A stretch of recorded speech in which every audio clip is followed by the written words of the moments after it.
세계가 뒤집혔습니다. 단순한 애니가 아닙니다. 넷플릭스에 올라온 K-팝 데몬 헌터스. 이제는 단순한 영상 콘텐츠가 아니라 한국을 향한 인류의 집단적 순례가 되고 있습니다. 서울이 들썩이고 전 세계 팬들이 짐을 꾸리고 한국의 골목길 하나하나가 세계인의 발길로 채워지고 있죠.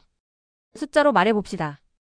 K-팝 데몬 헌터스, 넷플릭스 역대 최다 시청 영화 2억 3천만 뷰를 돌파하며 가디언은 플랫폼 왕좌를 차지했다고 보도했습니다. 거기서 멈추지 않았습니다. 로이터 보도에 따르면 싱얼롱 특별 상영판이 북미 주말 박스 오피스를 석권했습니다. 넷플릭스 오리지널이 극장 흥행 1위를 차지한 건 사상 최초였죠. 그리고 OST, 빌보드 앨범 차트 1위, 애니 사운드 트랙이 이런 위치까지 올라간 건 기적 같은 일이었습니다. 이 모든 건 하나의 메시지로 수렴합니다. 세계가 한국에 홀렸다. 자, 여기서 중요한 포인트. 단순히 재밌는 작품으로 끝났다면 콘텐츠로 다룰 이유가 없습니다. 하지만 이 작품은 사람들의 여행 욕망, 고세트 제팅샘 마이너스 제팅을 폭발시켰습니다. 익스피디아의 언팩 25 보고서에 따르면 여행자의 3분의 2가 영화 드라마의 영향을 받는다고 답했고 36%는 작년보다 영향력이 더 커졌다고 했습니다. 즉 화면 속 한국 실제 티켓 예약. 이게 공식 데이터로 증명된 겁니다. 그리고 기적처럼 숫자가 터졌습니다. 서울시에 따르면 지난 7월 외국인 관광객 136만 명이 방문했는데 이는 역대 최고치였습니다. 전년 대비 23% 증가, 팬데믹 이전 기록까지 뛰어넘은 수치죠. 서울시는 그 배경으로 분명히 말했습니다. K컬처, K팝, 그리고 K팝 데몬 헌터스 같은 콘텐츠의 힘이라고. 한마디로 이건 우연이 아니라 콘텐츠 파워 실물 관광객의 공식이 완성된 사례입니다. 여행업계는 발빠르게 반응했습니다.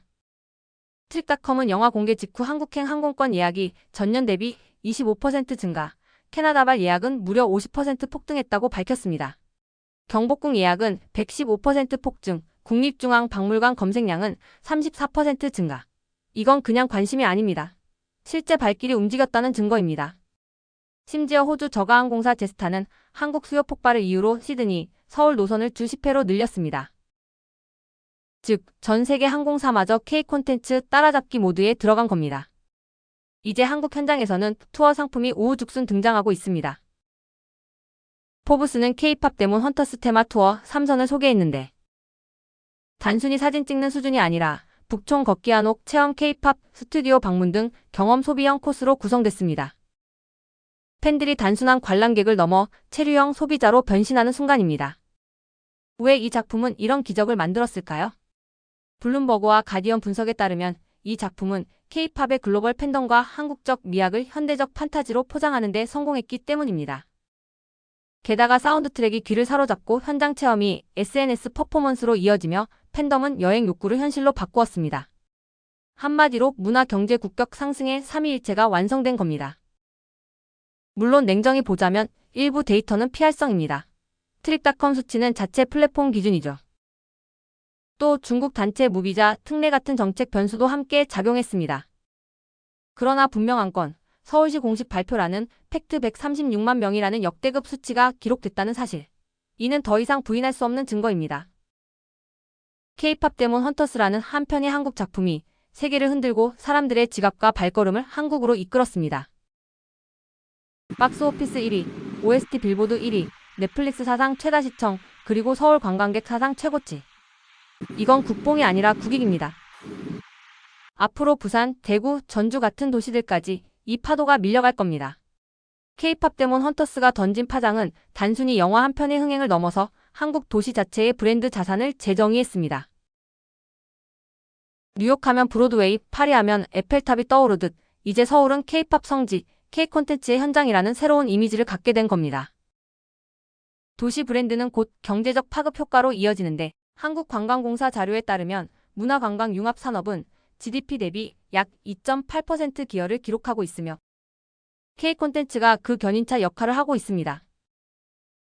여행만이 아닙니다. 팬들이 한국에 오면 반드시 들르는 루트가 있죠. 앨범, OST, 굿즈, 한정판 상품을 사는 쇼핑 코스입니다. 실제로 K-팝 데몬 헌터스 OST는 빌보드 차트 1위를 찍었을 뿐 아니라 LP 한정판 머천다이즈가 서울 매장에서 빠르게 매진됐습니다. 즉, 한 번의 영화 체험은 항공권, 숙박, 관광지, 쇼핑까지 이어지는 연쇄 소비 구조를 만들어냅니다. 이건 단순한 엔터테인먼트가 아니라 한국 경제 전체에 흘러가는 파이프라인이 된 겁니다. 서울만의 이야기도 아닙니다. 팬들이 한국에 오면 서울, 부산, 전주, 제주로 확장되는 멀티 로케이션 소비를 합니다. 부산은 이미 영화의 메카로 자리 잡았고, 전주는 한옥마을과 전통 체험으로, 제주도는 자연 경관과 힐링 체류로 외국인들의 2차 방문지로 각광받고 있습니다. 즉, 한 작품의 성공이 전국 단위 관광 파급력으로 번져가는 겁니다. 이건 지방 균형 발전에도 분명한 플러스가 됩니다. 항공사들이 앞다투어 증편하고 있습니다. 제스타뿐 아니라 대한항공, 아시아나, 심지어 저가항공사들도 인천, 김포 외에 부산, 청주 같은 지방공항 노선까지 확대하고 있죠. 호텔 업계도 변화하고 있습니다. K-팝 데몬 헌터스 테마룸, 한복 체험 패키지 같은 콘텐츠 연계 상품이 등장하면서 숙박 자체가 관광의 일부가 되고 있습니다. 전문가들은 이번 현상을 단순한 관광 증가가 아닌 국가 소프트 파워의 구조적 성과로 평가합니다. 포럼 팔러시는 한국으로의 복귀하는 웨이브라는 표현을 썼습니다. K-팝, K-드라마, K-영화, 그리고 K-팝 데몬 헌터스 같은 IP는 이제 한국을 단순히 여행지가 아니라 세계 문화의 중심지로 인식하게 만들고 있습니다. 이는 장기적으로 투자, 교역, 외교, 협상력까지 영향을 주는 눈에 보이지 않는 국가 브랜드 무기가 됩니다. 또 하나 중요한 점. 팬들은 단순 관광객이 아니라 국제적 교류의 매개체입니다. 서울의 거리를 걷다 보면 프랑스 팬과 브라질 팬이 함께 OST를 부르며 교류하는 장면을 쉽게 볼 수 있습니다. 이건 한국을 무대로 한 글로벌 커뮤니티 형성이자 민간 외교의 가장 강력한 형태입니다. 결국 콘텐츠는 한국을 중심으로 전 세계를 연결하는 문화 네트워크를 만드는 겁니다. 앞으로 더 큰 파도가 옵니다. K-팝 데몬 헌터스가 성공한 만큼 후속작 스핀오프 게임 굿즈 시장이 줄줄이 대기 중입니다. 여기에 한국 정부가 K컬처 비자, 콘텐츠 관광 패키지를 공식화한다면 한국은 단순한 여행지가 아니라 글로벌 문화의 순례지로 굳어질 겁니다. 지금의 136만 명? 그건 시작일 뿐입니다.